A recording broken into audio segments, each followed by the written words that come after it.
రెండవ తరగతి ఉక్త లేఖనం కాపీ రైటింగ్ లో ఉండేది. మర్రి విత్తెంత దాని చెట్టు ఎంతని. మర్రి విత్తనం, మర్రి చెట్టు విత్తనం మన ఊళ్ళో పట్టుకుని ఊయలు ఊగుతుంటాం, కానీ దాని విత్తనం చాలా ఆవగింజ కంటే చాలా చిన్నగా ఉంటుంది, కానీ నేల గర్భంలో ఉన్నంత మాత్రం చేతనం మొలకెత్తదు. మన ముందు పుస్తకాలు ఉన్నంత మాత్రం చేతన మనలో ఉన్నటువంటి విలువలు మొలకెత్తవు.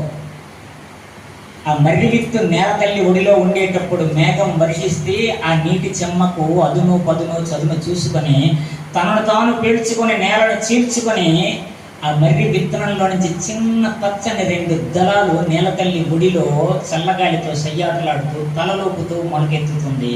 అది ఎంత విస్తరిస్తుందో మీ అందరికి తెలిసి మర్రి చెట్టు అంటే ఆ విత్తన గర్భంలో ఉన్నటువంటి నిక్షిప్తమైన శక్తిని వెలికి తీసేది ఏదంటే చినుకు, నేల తల్లి ఒడి. మనలో ఉన్న సంస్కారం ఏదైతే ఉందో, విద్య అంటే మనలో అంతర్గతమై ఉన్నటువంటి సంస్కార శక్తిని వెలికి తీసేది విద్య అంటారు స్వామి వివేకానంద. మనలో ఉన్న శక్తులు ఉన్నాయి. మన సభాధ్యక్షులు రాజేంద్ర ప్రసాద్ గారు చెప్పారు, మాస్టర్ చెప్పారు. ఏం చెప్పారంటే, కొంతమందికి ఆస్వాదించే వాళ్ళు కావాలి, మన దగ్గర రసం ఉంది కానీ రసాస్వాదన చేసేవాళ్ళు కూడా కావాలి. రసజ్ఞతను మేల్కొల్పే శక్తి ఉన్నది మన గుడిసి వెంకటేశ్వర్ల మాస్టర్ లాంటి వాళ్ళు.